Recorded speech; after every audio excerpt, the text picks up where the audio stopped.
નમસ્તે. ઉનાળાની કાળઝાળ ગરમી એ સૌને હફાવી દે.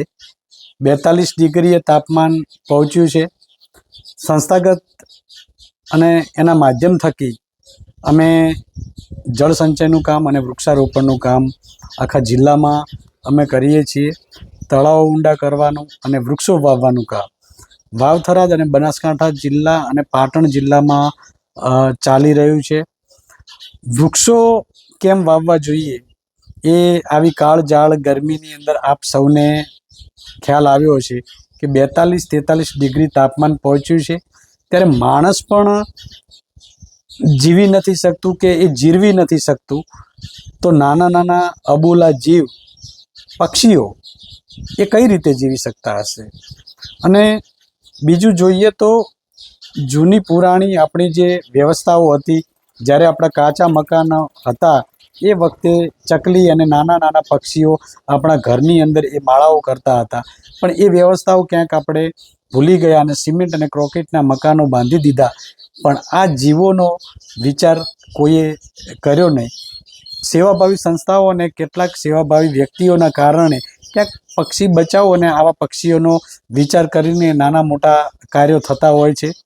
એવી જ અમારી બનાસકાંઠા જિલ્લાના કાકર ગામે હોસ્ટેલ આવેલી છે અને સતત હું ત્યાં આવતો હોઉં છું.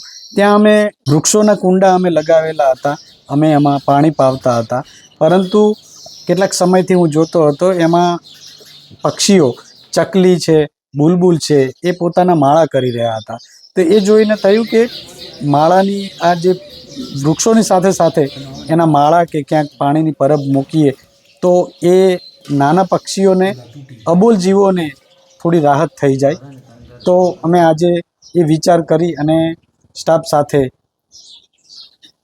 માળા લાવ્યા અને પાણીની પરબો લાવી અને એ અમે તૈયાર કરીને આજુબાજુમાં જ્યાં જ્યાં ચકલીઓ માળો કરતી હતી, બુલબુલ માળો કરતું હતું, ત્યાં અમે લગાવવાનો પ્રયાસ કર્યો છે. અને પાણીની પરબ પણ આવી કાળઝાળ ગરમીની અંદર પક્ષીઓને પાણી મળી રહે તે માટે પણ વ્યવસ્થા કરી છે.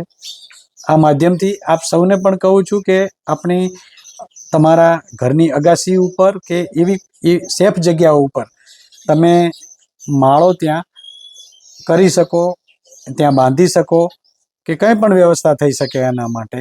તો નાના અબોલ જીવો પક્ષીઓ માટે ઉનાળાની કાળઝાળ ગરમીમાં એને રાહત મળે એ માટે સૌએ આ પાણીના કુંડા મૂકવાનું અને એને સમયસર ભરવાનું કામ કરવું જોઈએ.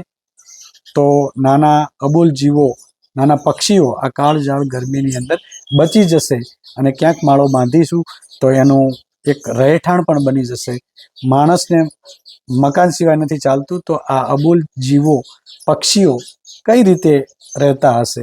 આપણી જૂની વ્યવસ્થાઓ આપણે ભૂલી ગયા અને એ વ્યવસ્થાઓ ભૂલી ગયા એના કારણે પક્ષીઓ પણ ક્યાંક આવા તૈયાર માળાઓ કરવા મજબૂર બન્યા છે. અને એ માળાઓની ઘણી બધી જગ્યાઓ નથી અને કેટલાક પક્ષીઓ એવા હોય છે કે ઝાડ ઉપર માળા નથી કરતા. ચકલી નાનું પક્ષી છે, એ ઘરેલું પક્ષી છે અને એ ક્યારે ઝાડ ઉપર પોતાનો માળો નથી કરતું.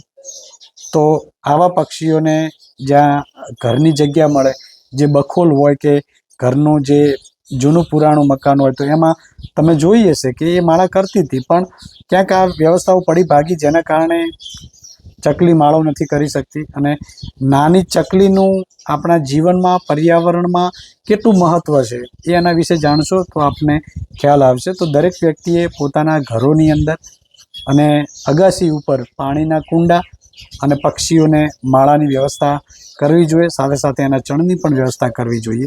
આજે અમે અમારી હોસ્ટેલમાં પાણીના કુંડા અને ચકલીના માળા અમે લગાવ્યા. તો આ ઉનાળાની અંદર સૌએ આ કામ કરવું જોઈએ. અસ્તુ.